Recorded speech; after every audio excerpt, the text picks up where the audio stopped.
Hey guys, what's up? You know, I'd been thinking about this a while ago. Actually, this video is a bit late, but might as well talk about this now. With some fairly recent, I should say, videos on feminism talk, people talking about what feminism actually means and such, I couldn't help but think about a common complaint that I hear from women about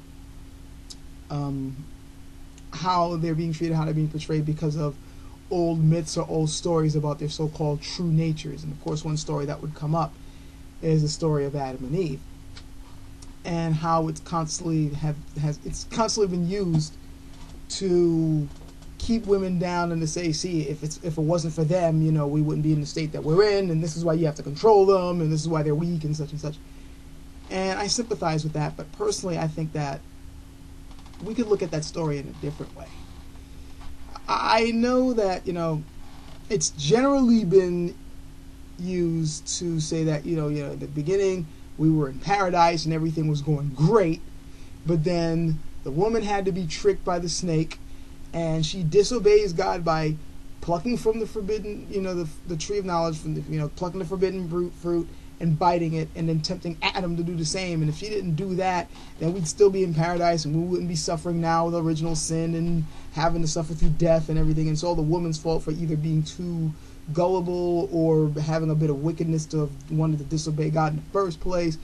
So, and they always use the story to say that this is why you have to control women, or this is why men has to be superior to them, and all that other crap. And again, I sympathize with women complaining about how that story has been used against them, but I think there's something else going on with that story that people aren't really focusing on. On one hand, yeah, you could use it in this way to, mess with women and keep them in a lower end of the social ladder. But I'm also thinking that it's more of a story about how women are the cornerstone of civilization. Okay, before you guys start saying that I just went off the deep end, hear me out, okay? Especially women, I think you should pay attention to this because you might be able to use this to your advantage. First of all, this is myth. Okay, we have to establish that before I go any further with this. This story is myth. This is allegory, and myths tend to use symbols to try to explain certain things that they think they got a handle on. And for those of you who actually still believe that this is an actual, account of what happened in the beginning of the world, there's no help for you. There's no hope for you at all. I don't know what else to say. This is the 21st century. Catch up. This is a myth. And I noticed that sometimes when you look at old myths, they sometimes have certain insights into humanity that we may have forgotten. And it's interesting to me that with older stories, sometimes you find that an older group of people sometimes have a little bit more insight into our natures than we do today. And yes, I understand that this is definitely not true for everything. We definitely know a lot more than we used to know back then. But I know sometimes you catch these little nuggets in older stories that sometimes, seems to come from people who were paying attention. And I guess it's certain things we've forgotten because we take advantage of we take advantage of knowledge that has been gained over the years now. That's a subject for another time. First of all, let's talk about the symbols that are being used in this story. First of all, we got Adam and Eve naked in paradise. Okay, they apparently don't know much about anything. That's why they say that they didn't know much about things. That's why they walked around naked, and they just kind of were oblivious to certain things. And they were living in this kind of natural paradise.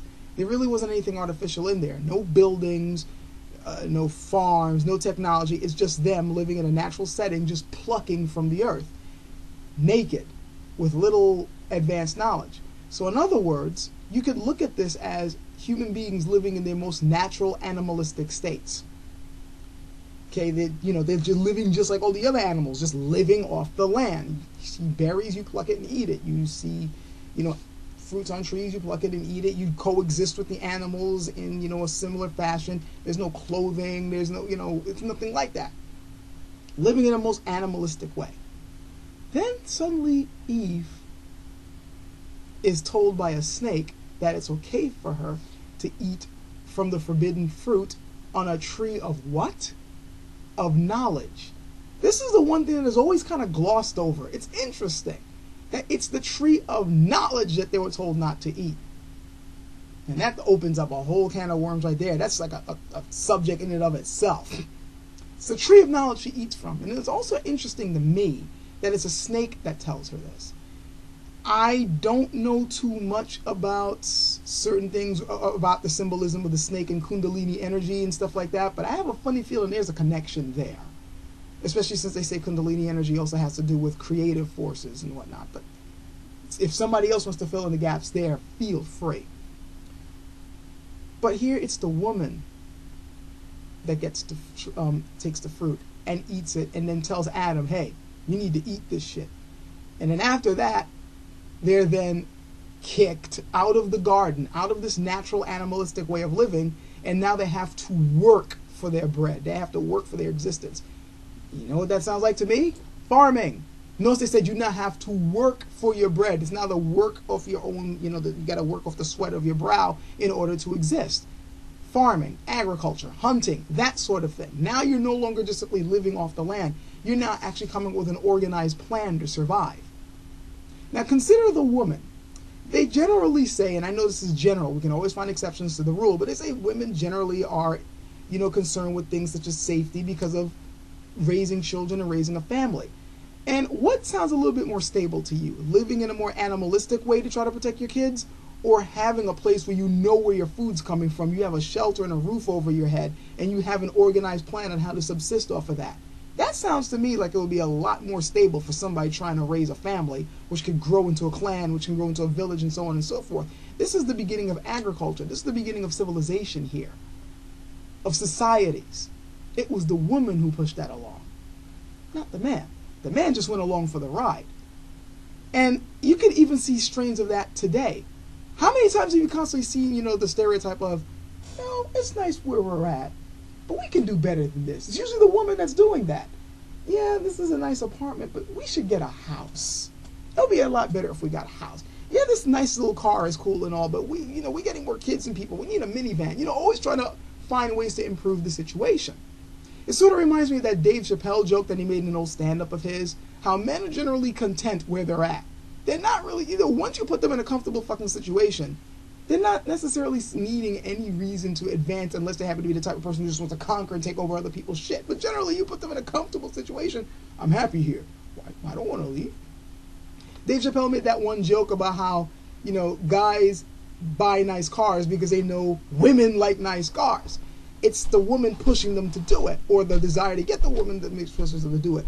And that other joke where he said that, if a guy could fuck in a cardboard box, he wouldn't get a house. You're kind of seeing the same thing here with this Adam and Eve story. It was Eve that pushed him to get out the garden to help to build up civilization. And interestingly enough, she had to do it with him kicking and screaming, because if you look at the legend of how we got the Adam's apple, he started to bite it and went, oh shit, no, I don't want this, and reaches in and tries to pluck it out, and that's supposedly how man has, the Adam's apple. So it's funny. The guy, still wasn't ready to move on. Eve swallowed. Make of that what you will. I'm pretty sure the jokes are going to be flying on that one, but yes, she just was like, fuck, I want knowledge. Give me that knowledge.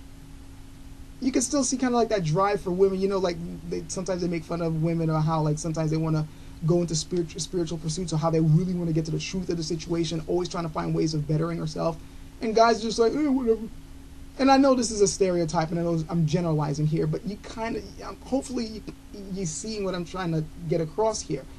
Women tend to be those creative forces that motivate civilization to move on. They're concerned with the type of things that help the society to advance. That's what the story is really about. It's not about women being a curse upon mankind. No. It's more a story about how women are the driving force behind civilization. They are the cornerstone that helps to push it along. Because women are always doing that little nudge, like, hey, we can do better than this. We don't have to stay here. We can do things that can help to further along the stability of humanity, of our lives, of our families. They always want to do things to make things a little bit more stable. At least that's the message that you can see from the story here. But come on, we can do better than this. Come on. We can help to build up civilization. We don't have to live in this animalistic way. It's because of the woman that, it's because of Eve we got out of the garden, which is a line that's been used over and over again, but not in a negative light. It's because of Eve that we were able to start living like civilized human beings. She's like, hey, we can do better than this. And it was her eating from the tree of knowledge that motivated her to do it. She gained knowledge. She suddenly gained that spark of intelligence to go, hey, we can rise above this level. And then she passes that information onto the man, and the man then acts it out. And it kind of works, it works a little bit with Eastern thought too, how the female forces are supposed to be the creative forces, and the male forces, yang, is supposed to be, the forces that move things into action. Again, the woman suggests the idea, the guy goes, hey, that's not a bad idea, let's work on it. And again, I'm working with, general terms here, but I hope you see what I'm talking about. Of course, if you think I'm going off my rocker, well, whatever. Anyway, catch you guys later.